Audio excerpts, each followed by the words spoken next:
I see that our attendees are starting to join us this morning. As we await more of the attendees, just give us 1 minute to start the webinar. Sometimes takes a minute in this Zoom webinar format, so.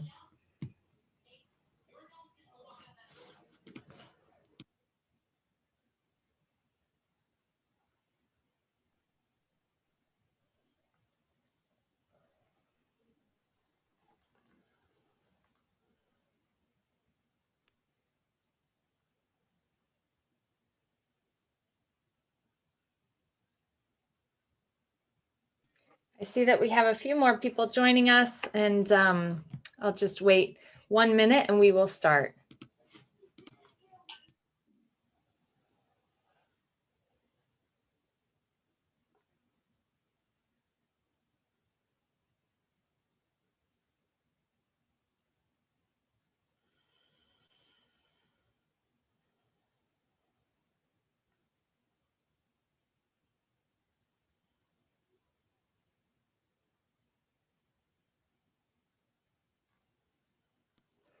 Okay, I think we've got a majority of our attendees who have joined. On behalf of the Global Situation Room, I just wanted to welcome everyone to this conversation this morning. I'm Johanna Maska, the CEO of Global Situation Room. We're a public affairs agency and a partner of the global agency Porter Novelli. We are very thrilled to be joined with such wonderful experts this morning. This conversation comes at a unique period in American history where we are seeing personal brands take on a new role, both in our politics and in our businesses. The creation of some of the most high-profile brands in the world are well planned, and we are thrilled to see some of the behind-the-scenes knowledge of these creations of high-profile brands give us their tips this morning. We are moderated by no less than the former media executive turned entrepreneur, Scott Omelianuk. I'm so sorry, Scott. Scott O, Joanna. Scott O. Yes. Scott is an author, producer, professor, and public speaker who has been on Ad Age's A-list and received Media Vanguard Award for driving success at the intersection of content, commerce, and technology. Over to you, Scott. Thanks very much, Joanna. I appreciate it. I am also the current editor of Inc. magazine, which puts me in touch with many, many businesses, and so have a particular interest in what we'll talk about today. I don't think it's any exaggeration to say we live in a remarkable time. There are leaders in both public and private sectors doing amazing work and overseeing radical changes that they welcome, in some cases don't welcome, whether that's in consumer expectations, constituent or client relationships, in workforce demands, right? And remote work we're doing now. And that, by the way, has created its own set of sort of an information vacuum, hasn't it, in some cases. And people also have access to remarkable communication tools right now, such that a single message can be exponentially amplified, that can take on both good or ill intention. Never before has a simple accident had more potential to mushroom into reputational Armageddon. And I don't think that's exaggerating things, actually. Circumstances that can knock billions of dollars off a market cap overnight or destroy a legacy decades in the making can happen with remarkable speed in today's environment. Fortunately, we have two people here today with profound experience and hard-won wisdom in how to navigate such circumstances. And in speaking to them, I've learned it turns out that not all is as dire as it might seem. First, I'd like to introduce Patrick Jephson. Patrick has born and raised in Ireland and holds a master's degree in political science from Cambridge University. As an officer in the British Navy, he served all over the world before being selected for royal duty. He served Princess Diana for 8 years, from 1988 to 1996, and was responsible for every aspect of her public life, charitable initiatives, and private organization. He traveled with her to 5 continents, working with government officials up to heads of state, and is naturalized American citizen who now lives in Washington, D.C. Thanks for coming to our shores, Patrick. He is founder, partner in the specialist communications consultancy, Jephson Beeman, LLC. He's also a published authority on corporate and personal branding, and he addresses conferences worldwide, speaks at places such as the American University and the Annenberg School of Communications. And he's also a contributor, and I should say best-selling author to the Times and the London Sunday Times. And perhaps most importantly for some of us, he's a consultant to the award-winning Netflix series, The Crown. Patrick, welcome. But before you go, I'd like to introduce our next panelist, Brett Bruen. Brett is the director of the global engagement director of global engagement at the White House, who helped build President Obama's legacy international initiatives. His counter-crisis management strategies were used to successfully against Russian propaganda. And as an American diplomat, he worked on the front lines of crises in the Ivory Coast, in Venezuela, Iraq, and Madagascar. Bruen now helps clients survive and thrive amid the regularity of today's risks at the Global Situation Room, our host today. He also teaches crisis communications at Georgetown University and serves on boards at Harvard and the University College Dublin. As a columnist at Business Insider and a daily commentator on major media outlets, he's an influential voice on global issues.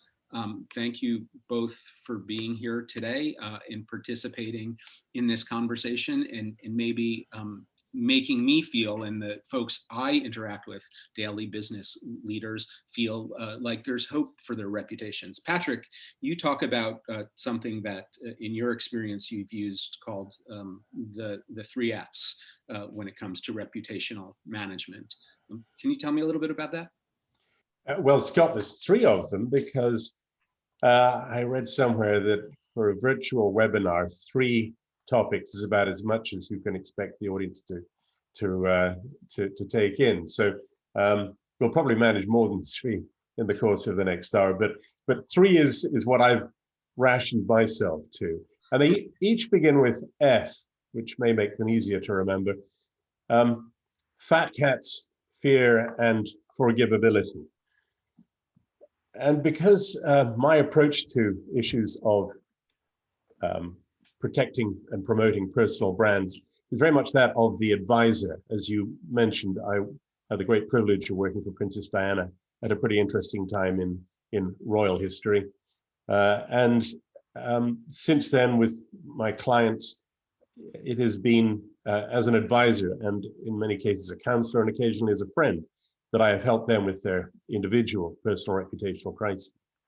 And I think it's worth remembering that reputation management for individuals is crisis management, because it's your personal reputation is a very, very fragile thing. I'd like to begin from a more of a defensive posture, really, because normally people come to me for help when things have already gone wrong with their reputations. And for me, as I suppose for a great many observers, the thing that we find, it's a human tendency. We are fascinated by failure, or people who are having, particularly those who are prominent in the public eye, or who are incredibly successful or famous for one reason or another. Their personal reputations are at their most interesting when they're under stress or when they need fixing.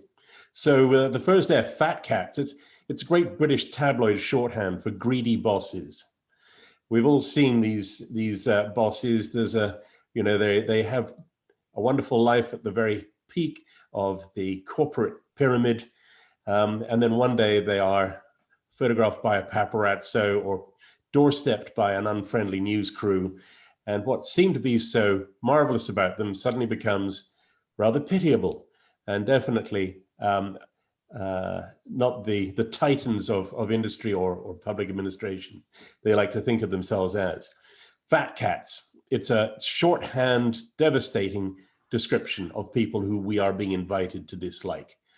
If we are helping people like that, or if we are registering support in some way, it's important to recognize for them that their reputation is intimately linked with their brand. In fact, as Richard Branson said, your brand is really only as good as your reputation. And it's recently been established that 80% of consumers will stop buying a brand in which the boss has had a reputational disaster. Of course, there's an upside to this. If your boss is the brand and your boss is fabulously charismatic and full of admirable qualities, as I was fortunate enough to have with my boss in Princess Diana, that can be a positive asset. But for the most part, those of us who are advising vulnerable bosses, both in the public and private sector, we have to assume that we are dealing with a very fragile commodity. One of the things that makes it fragile is that we're dealing with human beings here, and human beings are prone to every kind of negative emotion as well as a few positive ones. Fear is the most damaging one, the one that does most damage to personal reputations, because in many cases, the very qualities that got an individual into the public eye to a position of prominence and success, the qualities they have that come naturally to them are not particularly attractive. And we can all think of this. The people who succeed, the ones at the top, the ones who are set above us, in many cases are not very attractive human beings. A lot of the more attractive qualities we think of as humility or compassion or empathy, these are qualities that in many cases have passed them by on their way to the top. And that's, in the business of trying to repair or protect reputations, advisors have to be ready to be the cold, clear voice of reality to these people, because very often they live in a bubble. This is a feature of our society, whether it's politicians or corporate chiefs, whatever field of human endeavor, even courts. We're all talking about bubbles here. And if you're going to do any good as a personal brand advisor, you have to be the one who pierces the bubble, who tells the CEO or the leader or the prominent figure the reality when nobody else will. They tend to surround themselves by people who will agree with them, massage their egos. It's a common human trait. But we have to be the people who tell them the cold, hard truth. And we have to recognize, too, that the influence of fear on these people can be absolutely paralyzing. More than 30% of CEOs can expect to be sacked as a result of some kind of scandal. We're all far too familiar with the incredible power of a social media mob. And particularly at the moment, there is a tendency for people to be fired first and then investigated later. So if you are in that vulnerable position, your personal reputation brand is at a particularly vulnerable stage. So as an advisor, we need to deal with reality.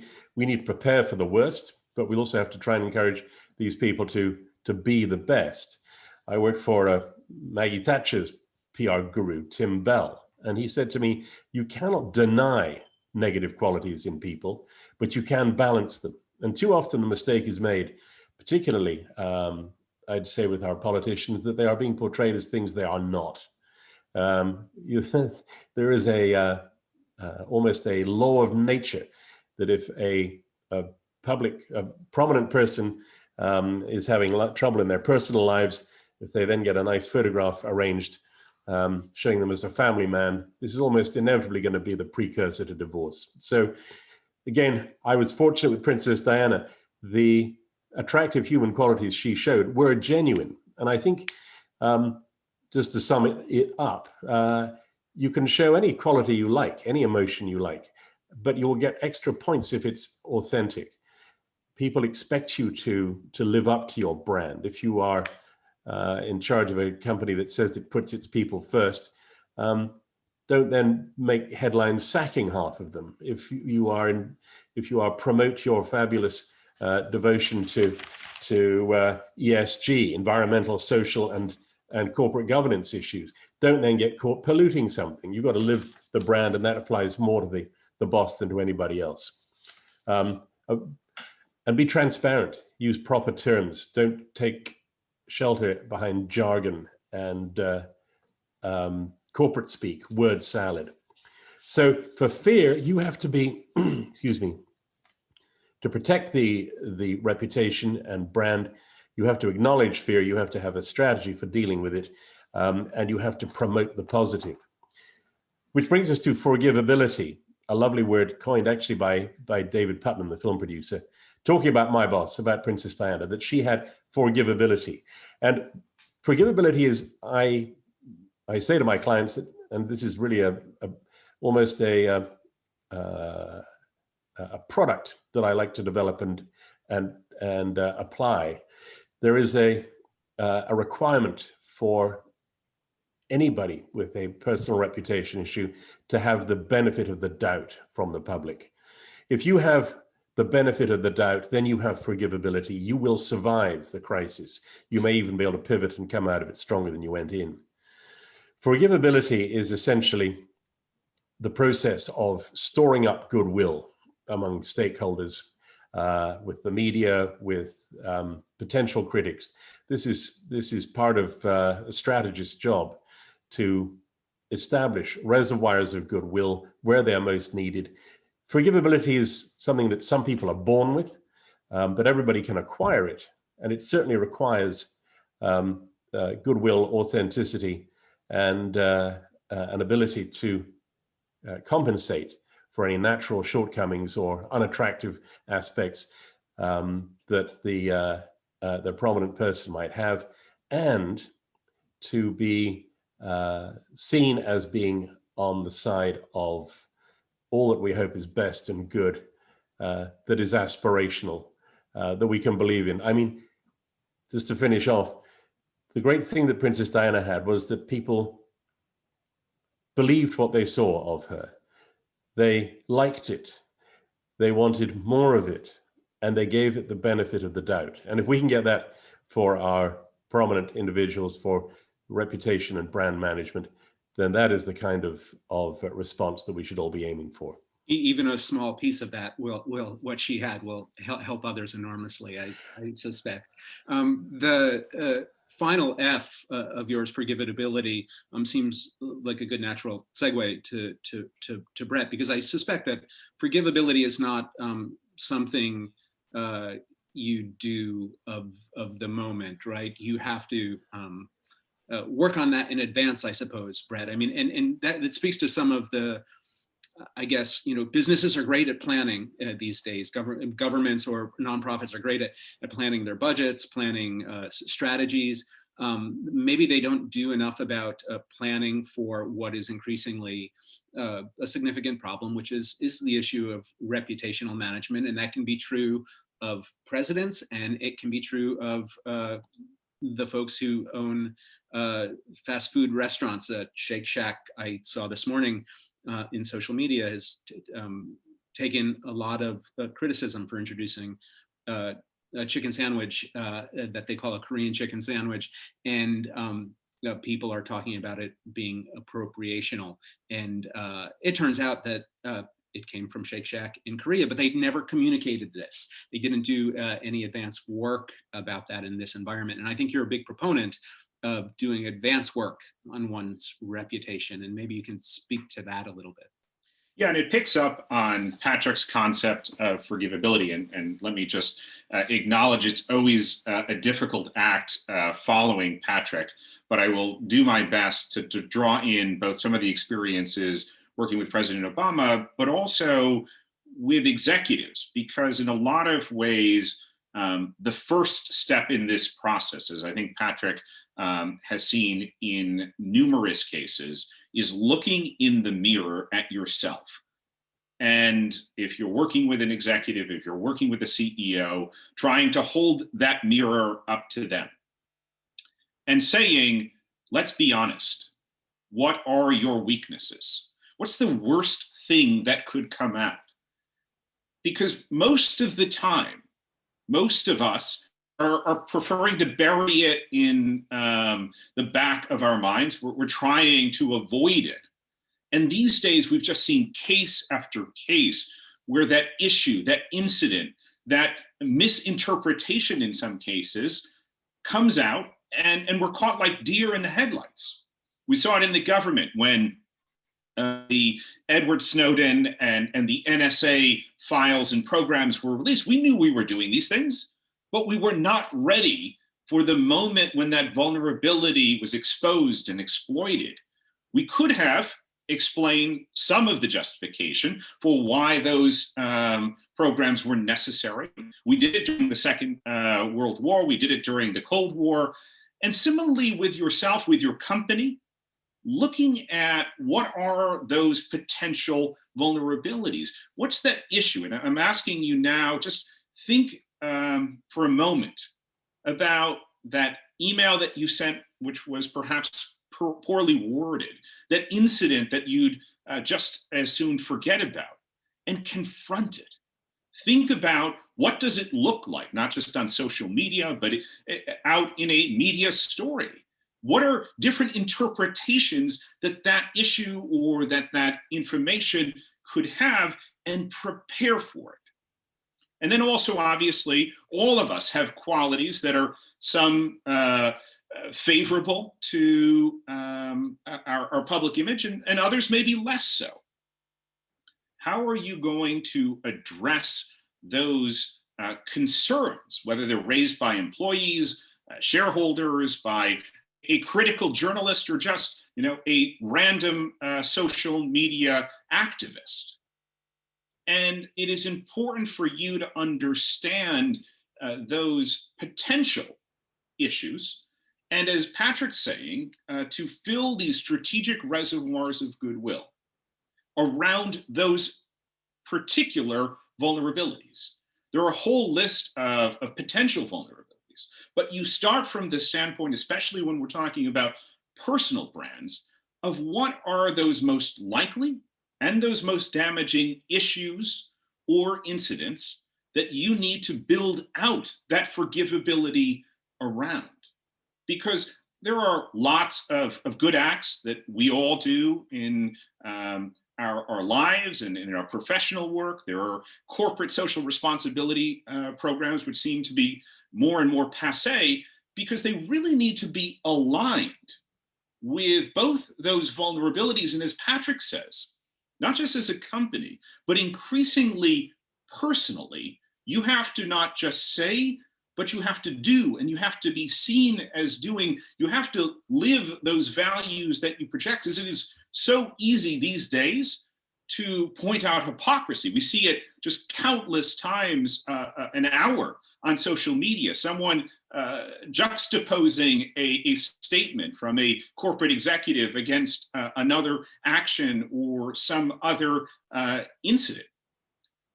So think about, how do you build up that structure? We call it the counter-crisis infrastructure around those vulnerabilities. You have the right relationships, because often the relationships we need in a crisis are not necessarily those daily relationships we have. And you don't want to be making those relationships in the midst of a crisis. So thinking about, who do I need to engage around the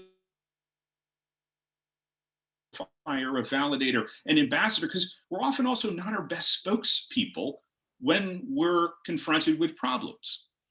So I think looking at that infrastructure question, the second element of it is this idea of actually tracking. We talk about it for companies, the risk indicators. What are those issues that you need to be looking at, and finding a quantifiable way of doing it, so that if something happens to someone that's in your field, if you see the temperature start to dial up on an issue that you're vulnerable to, how are you tracking it? And that early engagement, and Patrick and I have had many conversations about this, you don't wait for a full-scale crisis, because wait and you will see the effects of inaction. Whereas if in those early stages where you have the maximum freedom of movement, you get out there and engage and say, I'm so glad that we brought up this issue.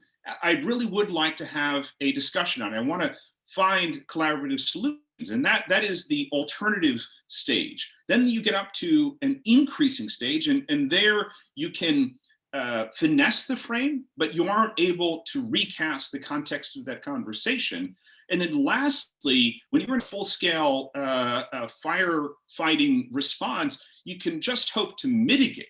But the last point I would make on those full-scale crises is one that seems so difficult from a personal branding standpoint, and for many of our kids to get out, to have the ability to get out in the storm. Most of us want to hide at the desk. We want to weather the storm, batten down the hatches from the comfort of our C-suite. But the reality is you need to build up the muscle and the capability, the empathy, the ability to be empathetic, the ability to be emotional, because crises are experienced emotionally before the crisis. And I think it is so important in 2021, after all that we've been through in 2020, for us to revisit our crisis plans, both the personal ones as well as the corporate ones, and say, what needs to change? Because we are going to emerge from COVID-19. We're going to emerge from the political polarized environment, but we will be wary and we will be weakened, and we are all going to be more vulnerable to the potential next crisis. Unfocused. I'm reminded of you talking about getting out in front, Brett, is that whether you're a participant or not, a conversation is going to happen. There's a void there that's going to get filled. And your lack of participation allows it to be filled with things you have I don't want to say control, because we have little control outside of what we do, but filled with things that could be entirely different from your intention. And what's interesting, and this comes from some of the programs we used to do on a global level for President Obama, for the US, we thought ahead of time about who are the groups, who are the actors, that when something goes wrong in Africa, in the Middle East, in Europe, Latin America, who do we need to engage there? And what's fascinating about this process, and we now use it with our corporate clients, is you get out and you build those relationships, you build, as Patrick says, that trust ahead of time. So all of this, I'm not going out and feeding somebody talking points in the midst of a crisis. They know who I am. They know the values. They know how out of context this accusation or this rumor is. And that is what I think we need to increasingly focus on as corporate leaders, is looking out over the terrain and saying, who are the stakeholders? Who are those potential allies and amplifiers around the issues that might cause consternation or even a crisis? And authentically engaging. I'm not, suggesting we just go out and try to win them over with lots of flattery or even, a well-placed corporate donation. I'm saying we think about this in a two-way street. This is back to my recovering diplomacy condition. We believe in the power of relationships. A connection on LinkedIn is not an actual relationship. You have to live that relationship. You have to trade in information and in trust, and that will help you in a crisis. And I think we are more vulnerable to crises today because we live in this world where all of us are tweeting at one another and we're liking and linking, but we're not actually having that emotional connection, and it makes us much more vulnerable to these kind of crises. There's some really interesting data as banks have gone more and more digital. The trust in those financial institutions has decreased because I'm not able to pick up the phone and talk to John or to Jane. I'm now dealing with a bot, and that really harms the trust factor. Yeah. So, and bots, for all their effort at trying to be human, are not authentically human. Patrick, you mentioned authenticity a little bit too, and I suspect it's much easier when you have a client or a charge or responsibility for someone like Princess Diana or Brett, you with President Obama, who has a natural charm, something more akin to a charisma. Not all of us do. I'm reminded of Alan Mullally's statement. I'm reminded of this, by the way, because I lived through a similar experience taking over the role at Inc. and doing it remotely, by the way, is that you don't own your face. when you're the boss, right? And so what I guess what I'm trying to say in my experience, it was I looked too stern in a Zoom conversation in a way I wouldn't necessarily, but that was me. That's who I am. How do people who don't have those authentic aspects of their personality overcome them? How do they? How do you get to that place of being a sympathetic character when you know you might not just look right, or you might be brusque in your manner? All things that may have served you on your way up the ladder, but now suddenly don't. Well, Scott, that's a really good point, and it's definitely been lucky for Brett and for me that our bosses were telegenic, charismatic, good communicators, naturally warm and empathetic people. Not all bosses are, obviously. And one aspect, just a practical issue, if you're dealing with a crisis, reputation crisis, maybe involving loss of life, say, it's required that the CEO goes out in front of the cameras, takes responsibility. But the CEO, because of their personal demeanor, may not be the most appropriate person actually to try and start to repair the reputational damage. He's got to go out there, or she has to go out there. They have to do their job. They have to be prepared for that. That's very often our job. But then they leave and they say, I'm handing this over to somebody else, and they will be reporting to me. And the somebody else has to be your face for the crisis, the person who is going to be repairing your reputation, starting the fight back. So as my boss Tim Bell said, you cannot deny people's negative qualities, but what you can do is provide balance. Everybody, even the most unpromising material, can be improved. And one of the ways to do this, just practically, is get the individual, the executive, to start running their own website. I mean, run it for them, but something which presents them as a real human being, that makes the most of their good side, and start using the internet to not deny their negative qualities, but to promote and multiply their good qualities. And we presume everyone has good qualities somewhere in that. Absolutely, we do. Yes, we believe that with all our hearts. That leads me to another question. This is from the audience. Janie Repensik asks, you know, we're talking about, say, companies and leaders right now, but you might be a rising leader, a diplomat under a government whose leadership themselves is dubious at best, right? So you might be caught up in circumstances, I suppose is the best way to put it. Brett, what do you do as someone who's not the direct, say, target, but associated with the target? And are there ways to insulate yourself in those circumstances, and ones that, you know, might not just be resigning, say? You know, are there in-between steps to protect yourself and your personal reputation? Yeah, you know, it's really interesting because in the crisis comms course I do at Georgetown, one of the first things I ask students to look at is either the company that they are working for or the one that they want to work for, and to develop what we call a countermeasure. If that most likely, most damaging vulnerabilities is exploited, what could you introduce into the mix to move forward? Because the fact of the matter is, the wisdom from Annie is true. There is always a tomorrow. And the idea of a countermeasure is that you can, even in those terrible, horrible, no good, very bad situations, still talk about what the future looks like.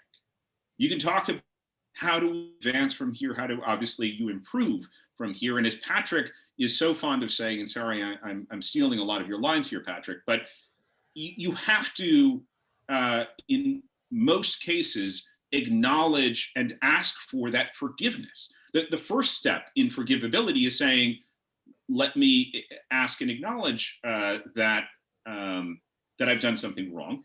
And then back to that question of, if you are not the principal, you can still build that countermeasure.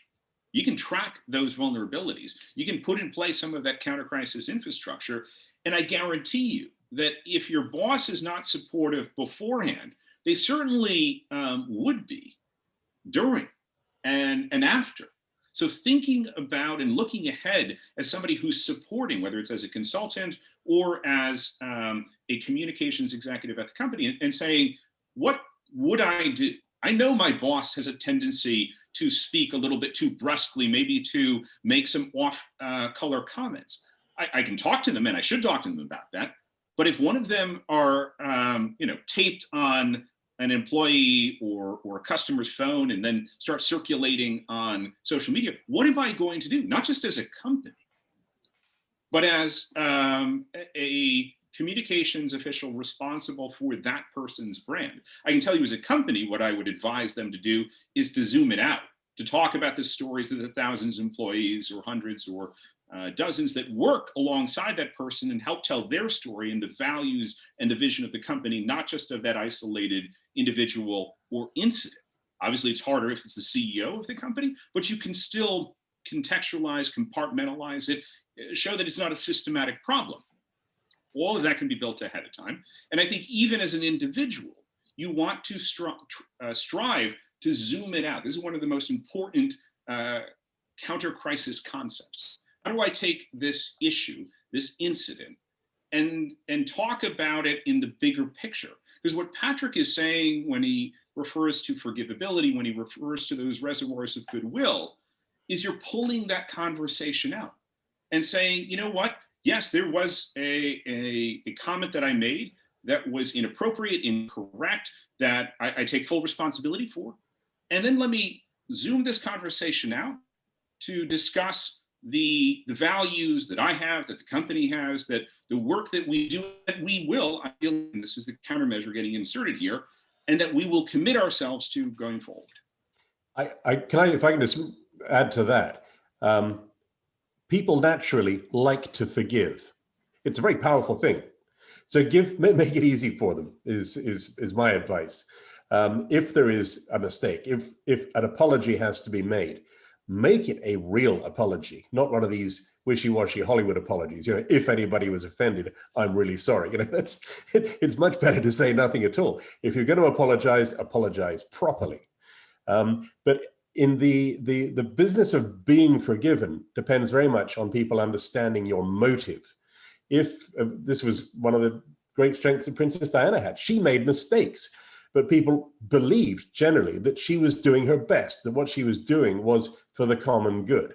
If you can identify as part of your crisis preparation evidence of your good motives, people will be inclined, just in recognition of normal human failing, to forgive you if you make a mistake and you admit it.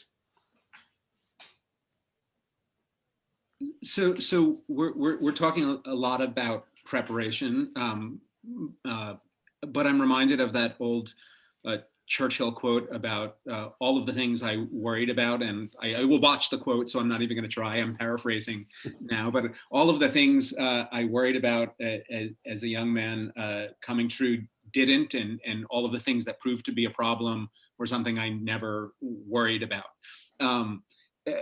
Are we still served by the planning that both of you are suggesting, the advance work you're both suggesting, regardless of what the issue turns out to be, because it very well may be something that you had no way of imagining could happen? Almost inevitably, Scott. You can plan for any number of eventualities. When the crisis hits, it won't be any of the things you've planned for, which is why it's all the more important to establish instincts, motives, general lines of direction. I mean, Churchill, I'm sure, has had many great quotes appropriate for this, but I'm thinking of an earlier historical example, Admiral Nelson, the great British naval commander, in the age of sail, before radios. It was essential that his subordinates understood what they should be doing across the breadth of a whole ocean without further instruction. And that is why preparation for a crisis, sure, in your planning, imagine as many scenarios as you can sensibly come up with. But ultimately, when the crisis strikes, you're going to depend on the instincts of the person on the spot to say and do the right thing. I would also add to that, we are living in an era when risk has gone regular, and the necessity for having that crisis capacity has never been greater. I've been saying for the last few months that anyone who graduates with an MBA without ever having taken a course in crisis management, let alone crisis communications, is ill prepared for the world that they are setting out upon. So all of us need, including those of us who claim to specialize in crisis management, need to enhance our skills to deal with this brave new world.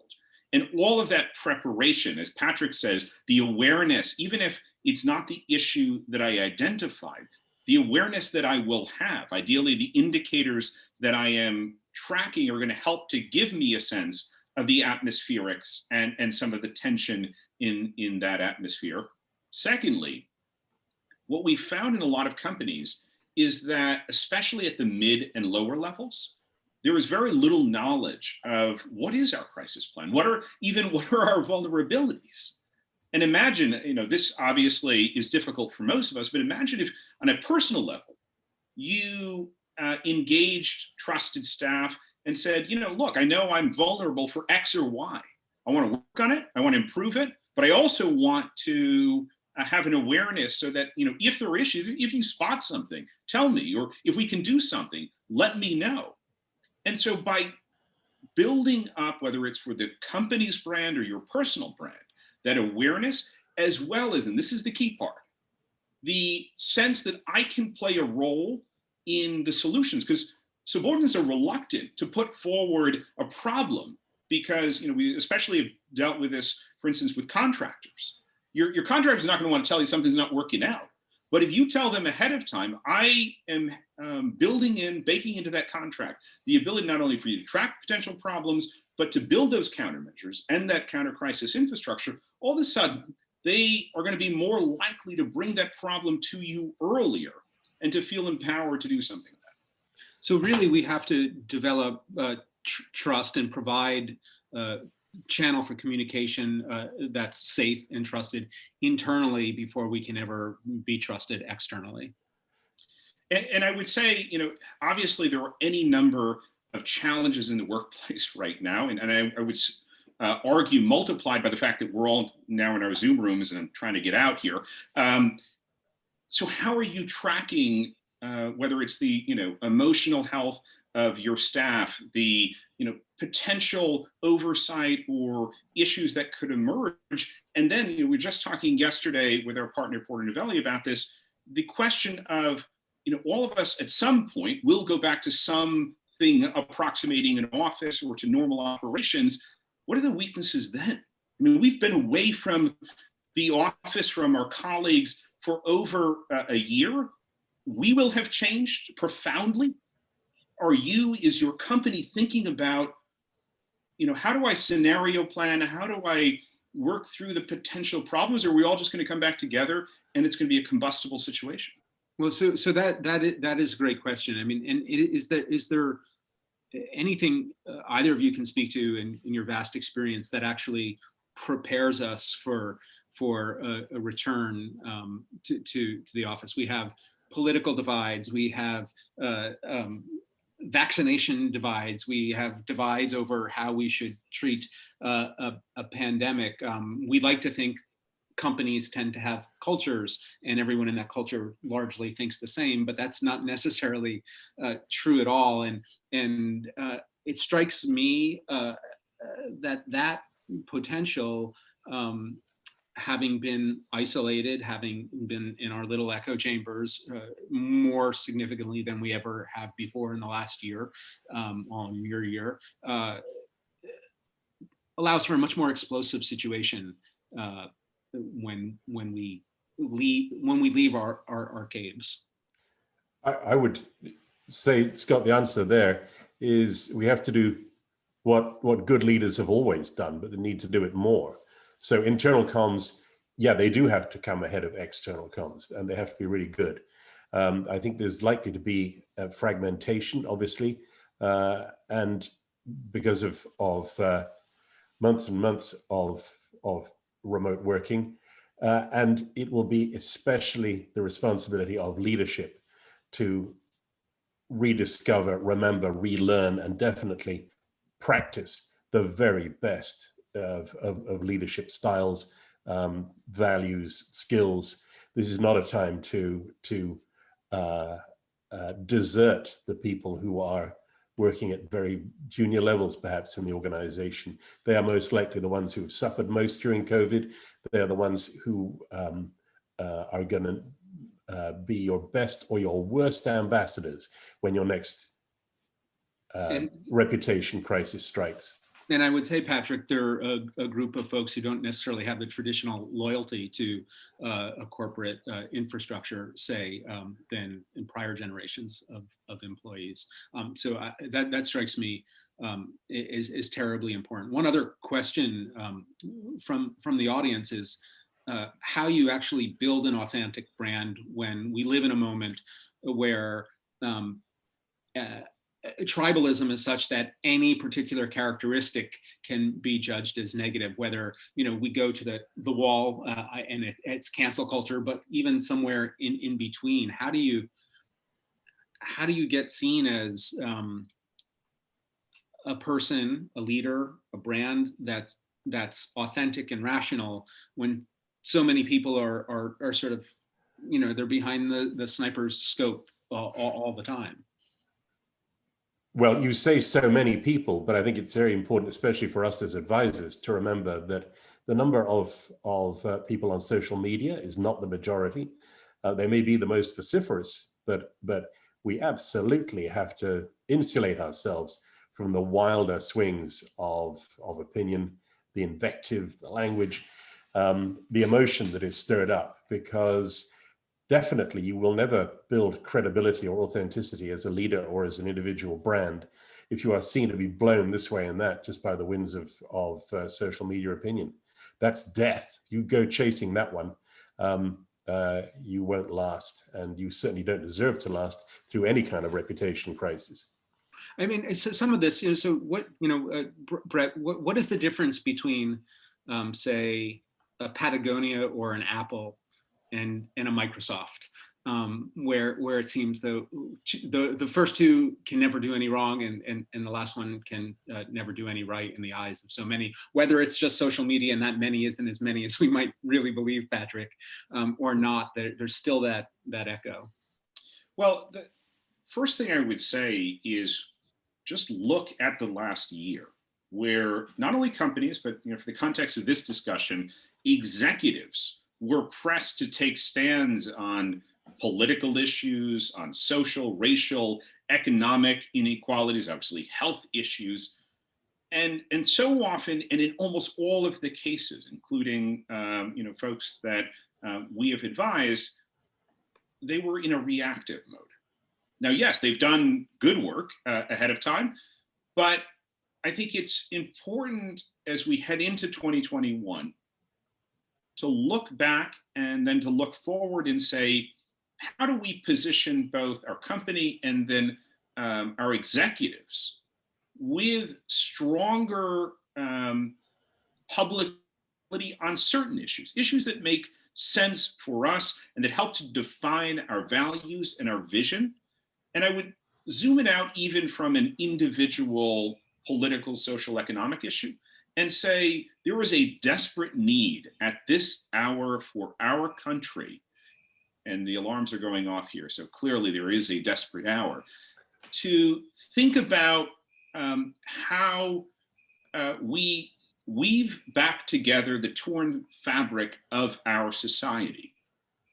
How are we able to write a narrative? Going back, I mean, you mentioned serve on the board for the FDR Foundation at Harvard, and FDR had this incredible ability with his fireside chats, with his 4 freedoms, to make us all feel a common sense of purpose and that unity as a country, as the Western world, we've got to rediscover that. And we spent way too much time in the past, I don't only mean on a political level, but even on a business level, talking about what we are against or in response to some threat or issue, and not enough time talking about what we are for. And I think that is a wide open space for executives and for businesses to stake out some ground. I can say that one of the things I can see in my position at Inc. and talking to so many businesses is that the businesses that are right now showing the most success are the ones that are being progressive in that sense, that they're looking for the opportunity and the ability to change and to make a positive impact. And I think, to me, that's actually quite encouraging. Patrick, there's an audience question from Marco Gianelli that was put to you, and wondering if you could apply the lessons you've learned about reputational management and brand protection to that Panorama interview, now being investigated, I understand, and to Harry and Meghan Markle.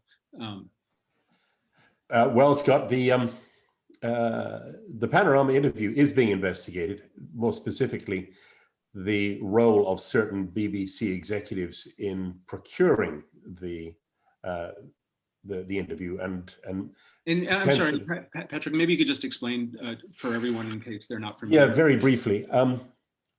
Princess Diana, towards the end of her life, gave a very controversial interview to the Panorama program, which is the flagship news and current affairs program on the British Broadcasting Corporation.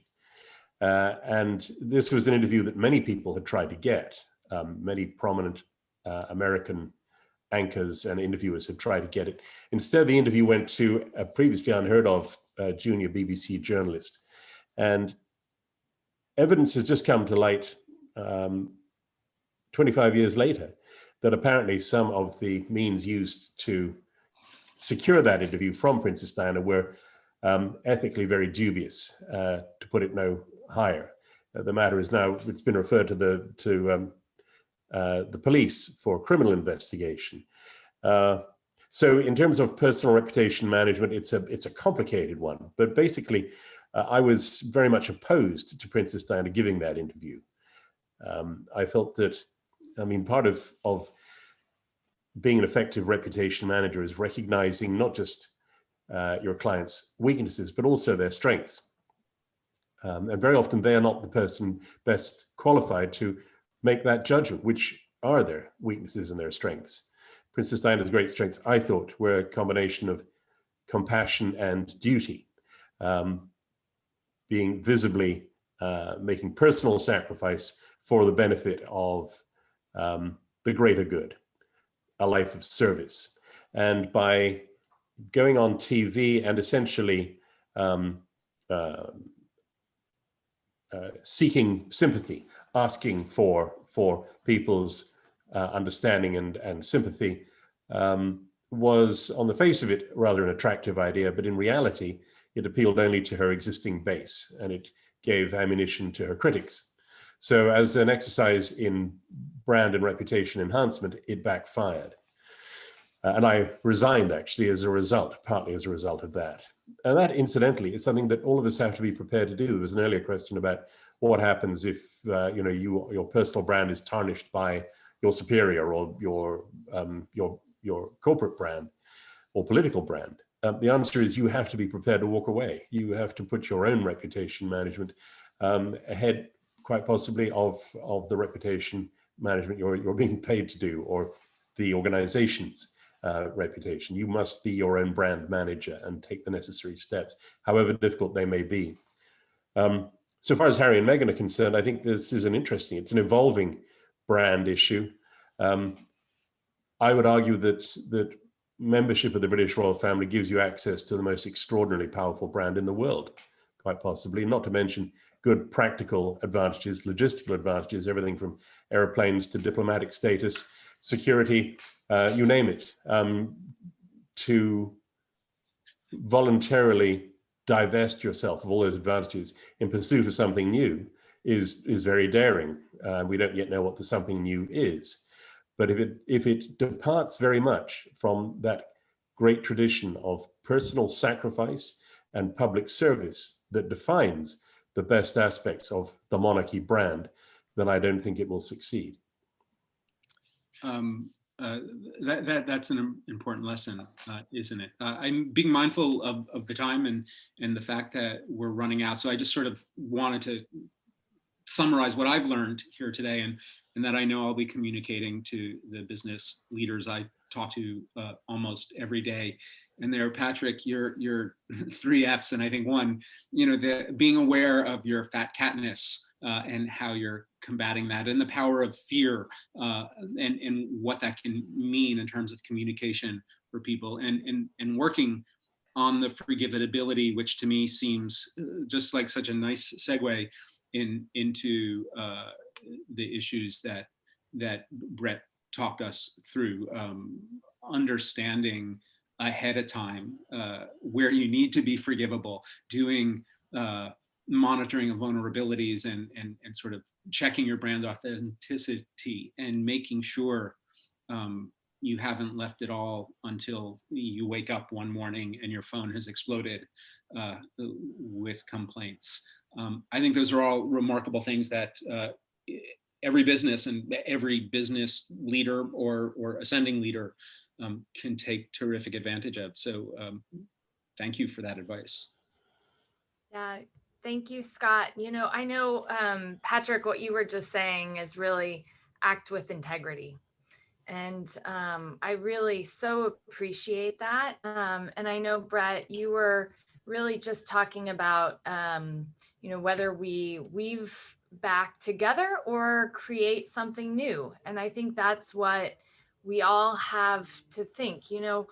We know that we need more diverse voices, and we need to empower all of our human capital to the best of its extent. And I think particularly at this moment in history, with a global pandemic, an economic recession, and ongoing instability and division, leaders are more important than ever. I really got a lot out of this conversation. And I know for those of you who joined after I introduced myself, Johanna Maska, CEO of Global Situation Room, it's been a real pleasure having everyone. And Brett, if it works, I'll give you the last word. That's always dangerous. No, I just thank us through that discussion. And always, Patrick, it is a pleasure to join you, continue to just relish your not only insights and experience, but it is needed, as Johanna says, now more than ever. So thanks for sharing that. Thank you, Scott. Thank you. Thank you, Patrick, and thank you, Brett. Thank you.